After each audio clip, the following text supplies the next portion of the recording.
Hi friends, welcome back to my channel. आशा করছি আপনারা সবাই ভালো আছেন। আজ আমি আপনাদের সাথে একদম বেঙ্গলি ট্রেডিশনাল একটা রেসিপি শেয়ার করব, আলু ফুলকপি দিয়ে ভেটকি মাছের ঝোল।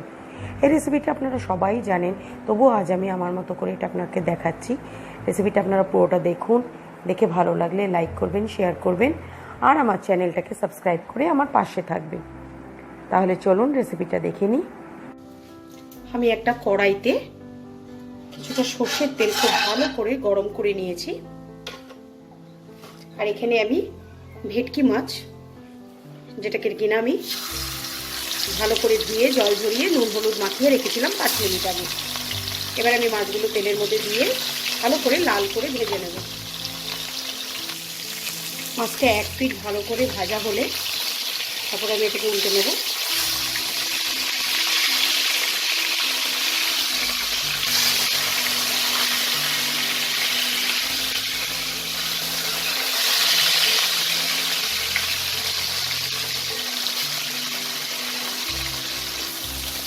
দুপিটি আমার মাছটা ভালো করে লাল করে ভাজা হয়ে গেছে। আমি এবার এগুলোকে তুলে দেবো। তুলে আমি আরও যে যতগুলো মাছের পিস আছে সবগুলোকে ভেজে নিয়ে রেডি করে নেব। মাছগুলোকে ভেজে আমি তুলে নিয়েছি। এবার আমি এখানে একটা ফুলকপি ভালো করে ধুয়ে নিয়েছি। ফুলকপিটাকে আমি লাল করে ভেজে তুলে নেব। ফুলকপিটাও যখন ভাজবো এর মধ্যে 1 চিমটে একটু নুন আর 1 চিমটে হলুদ দিয়ে দেবো। এতে ফুলকপির ভেতরে নুনটাও ঢুকবে আর ফুলকপি ভাজার কালারটাও দেখতে ভালো লাগবে। ফুলকপিটা লাল করে ভাজা হয়ে গেছে। এবার আমি ফুলকপিটাকে তুলে নেব।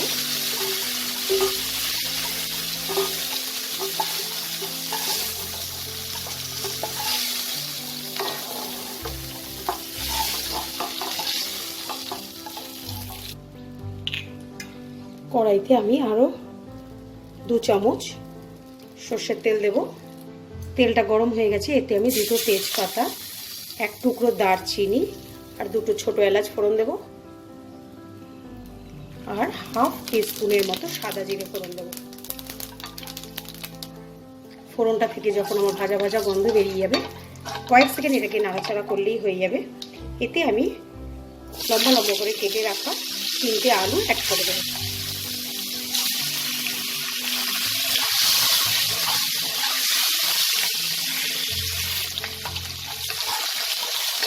আলুটা লাল করে ভাজা হয়ে গেছে।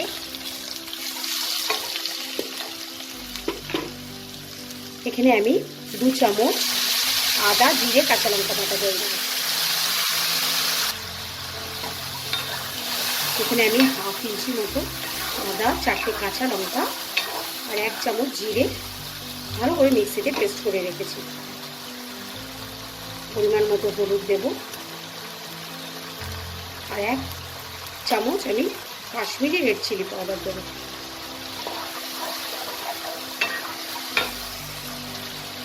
পরিমাণ মতো আমি নুন দেবো। মাথায় রাখতে হবে মাছ ভাজার সময়, আলু কফি এগুলো সব কিছু ভাজার সময় আমি অল্প অল্প নুন দিয়েছিলাম। এবার মশলাটাকে আমি খুব ভালো করে কষিয়ে নেব। একটা টমেটো ছোটো ছোটো করে কেটে দিয়ে দিলাম। যতক্ষণ মশলাটা থেকে তেলটা আমার আলাদা হচ্ছে ততক্ষণ আমি মশলাটাকে খুব ভালো করে কষিয়ে নেব। মশলাটা আমার খুব ভালো করে কষানো হয়ে গেছে। এবার আমি ভেজে রাখা ফুলকপিগুলোকেও দিয়ে একটু মশলার সাথে ভালো করে মিশিয়ে নেব।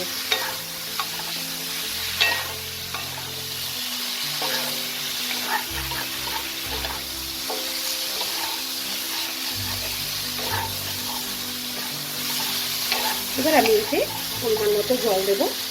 যে যতটা ঝোল পছন্দ করেন সেই আন্দাজ মতো জল দেবেন।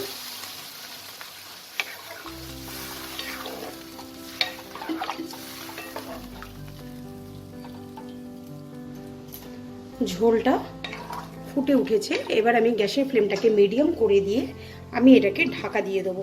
10 মিনিট এটা এইভাবে ঢাকা দিয়ে রান্না করব। 10 মিনিট পর আমি ঢাকাটাকে খুলে নেব।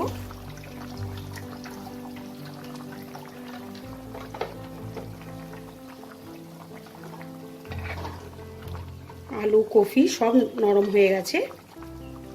এবার আমি এতে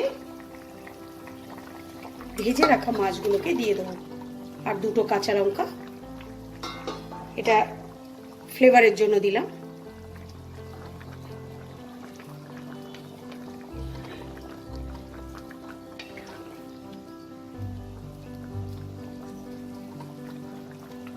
এবার আমার এই ঝোলটাকে আর ঢাকা দেওয়ার দরকার নেই, এটাকে আমি আর 2-3 মিনিট ফুটিয়ে নিলেই আমার মাছের ঝোলটা একদম রেডি। মাছের ঝোলটা আমার একদম হয়ে গেছে। আমি ওপর থেকে কিছু ধনেপাতা ছড়িয়ে দিয়ে গ্যাসের ফ্লেমটাকে অফ করে এটাকে ঢেকে 5 মিনিটের জন্য রেস্ট করতে দেবো। তারপর আমি এটা সার্ভিং বলে বেড়ে নেব। তৈরি হয়ে গেল আমার গরম গরম আলু ফুলকপি দিয়ে ভেটকি মাছের ঝোল। এটা আপনারা স্টিম রাইসের সাথে সার্ভ করবেন। রেসিপিটা কেমন লাগলো আমাকে কমেন্ট সেকশনে লিখে জানাতে ভুলবেন না। আজকের মতো বিদায় জানিয়ে শেষ করছি। বাই।